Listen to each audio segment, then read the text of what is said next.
Hello అండి, నేను మీ శిరీష వనపల్లి. ఈరోజు మన ఛానల్లో క్యాబేజ్ టమాటో ఫ్రైని ఎలా చేయాలో చూపిస్తా. హెల్తీగా చాలా తక్కువ టైంలో చాలా ఫాస్ట్గా అయిపోవాలి అనుకుంటే కనుక ఈ రెసిపీ అయితే నేను బెస్ట్ ఆప్షన్ అని చెప్తా. చాలా మందికి క్యాబేజ్ ఇష్టపడరు, అలాంటి వాళ్ళకి ఈ రకంగా చేసి పెట్టండి, చాలా ఇష్టంగా తింటారు. ఇంకా రెసిపీ ఎలా చేయాలో చూపిస్తాను, చూసేయండి. ముందుగా స్టవ్ ఆన్ చేసుకొని కుక్కర్ పెట్టుకొని కుక్కర్లోకి కొన్ని వాటర్ వేసుకొని నేను క్యాబేజ్ని ఇలా ముందుగానే చిన్నగా కట్ చేసుకొని పక్కన పెట్టుకున్నాను. అదంతా కూడా ఒక బౌల్లోకి వేసేసుకొని ఈ కుక్కర్లో పెట్టుకోవాలి. ఇప్పుడు దీనిపైన మూత పెట్టుకొని 2 విజిల్స్ వచ్చేంత వరకు ఉడికించుకోవాలి. మీడియం ఫ్లేమ్లో పెట్టుకొని ఉడికించుకోండి. ఈ క్యాబేజ్ ఉడికేలోపు మనం తాలింపు పెట్టుకుందాం. ఇప్పుడు స్టవ్ పైన ఏదైనా ఒక కడాయి పెట్టుకొని దాంట్లోకి తగినంత ఆయిల్ వేసుకోవాలి. ఆయిల్ మంచిగా మరిగిన తర్వాత దీంట్లోకి వెల్లుల్లిపాయ రెబ్బలు, నేను 5 దాకా వెల్లుల్లిపాయ రెబ్బలు వేసుకుంటున్నాను. మనం ఏ రెసిపీ చేసుకున్నా సరే వెల్లుల్లిపాయ రెబ్బలు కొంచెం ఎక్కువగా వేసుకుంటే టేస్ట్ అయితే చాలా బాగుంటుందండి. ఇప్పుడు నేను దీంట్లోకి 1 స్పూన్ దాకా శనగపప్పు, 1/2 స్పూన్ దాకా జీలకర్ర, 1/2 స్పూన్ మినపప్పు, అలాగే 1/2 స్పూన్ దాకా ఆవాలు, 2 ఎండుమిర్చి కూడా వేసుకున్నాను.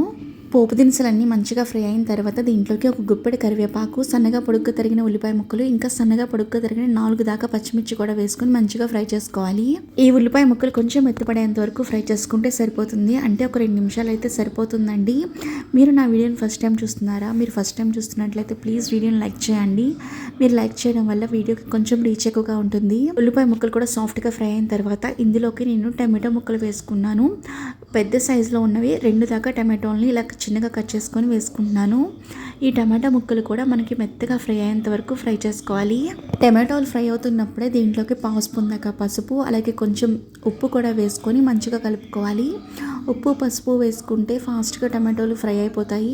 టమాటో ఉడికేలోపు మనకి ముందుగా మనం కుక్కర్లో 2 విజిల్స్ పెట్టుకున్నాం కదా, క్యాబేజ్ పెట్టుకొని అవి కూడా ఇలా మంచిగా ఉడికిపోతాయి. చూడండి, ఇలా ప్రెస్ చేస్తే క్యాబేజ్ ఇలా మంచిగా ఉడికిపోవాలి. టమాటో కూడా మంచిగా ఉడికిన తర్వాత మనం ముందుగా కుక్కర్లో ఉడికించుకున్నాం కదా క్యాబేజ్, అదంతా కూడా ఈ టమాటో తాలింపులోకి వేసేసుకోవాలన్నమాట. మీరు కావాలనుకుంటే ఇలా కుక్కర్లో ఉడికించుకోకుండా డైరెక్ట్గా టమాటో ఉడికిన తర్వాత క్యాబేజ్ని ఇందులో ఈ తాలింపులోకి వేసుకొని కూడా ఉడికించుకోవచ్చు. కాకపోతే అదంతా టైం టేకింగ్ ప్రాసెస్, అందుకే నేను ఈజీగా ఉండాలని చెప్పి కుక్కర్లో ఉడికించేసుకున్నాను. మీరు నేను చెప్పిన విధంగా చేసుకుంటే కనుక ఈ కర్రీ జస్ట్ 10 మినిట్స్లో అయిపోతుంది. ఇప్పుడు నేను ఇందులోకి 1 స్పూన్ దాకా కారం వేసుకున్నాను, అలాగే రుచికి తగినంత ఉప్పు కూడా వేసుకుంటున్నాను. మీరు ఒకసారి చెక్ చేసుకోండి ఉప్పు అనేది. ముందు ఒకసారి వేసాను కదా. నేను ఇక్కడ ఎలాంటి మసాలాలు కూడా వేయట్లేదండి. నేను చాలా హెల్తీగా చేశాను. ఇక్కడ జస్ట్ సింపుల్ ఇంగ్రీడియంట్స్తో చేశాను. మీరు ఇలాగే చేసుకోండి, టేస్ట్ అయితే చాలా బాగుంటుంది.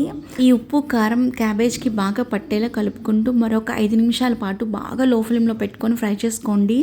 మూత పెట్టుకొని ఫ్రై చేసుకోండి. ఈ క్యాబేజ్కి టమాటా ఫ్లేవర్ అంతా మంచిగా పట్టి చాలా బాగుంటుంది. ఇలా ఒక 5 మినిట్స్ పాటు ఫ్రై చేసుకున్న తర్వాత చివరిగా స్టవ్ ఆఫ్ చేసుకుని చిన్నగా తరిగిన కొత్తిమీర వేసుకుని సర్వ్ చేసుకుంటే చాలా బాగుంటుందండి. మీరు ఈ రెసిపీని రైస్తో కానీ రోటీతో కానీ దేంతో అన్నా తీసుకోవచ్చు.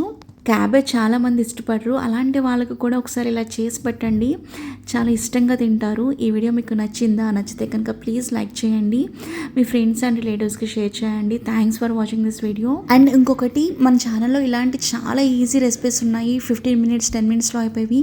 ఒకసారి మన ఛానల్లో చెక్ చేయండి. మళ్ళీ ఇలాంటి మంచి వీడియోలో కలుద్దాం. Bye bye.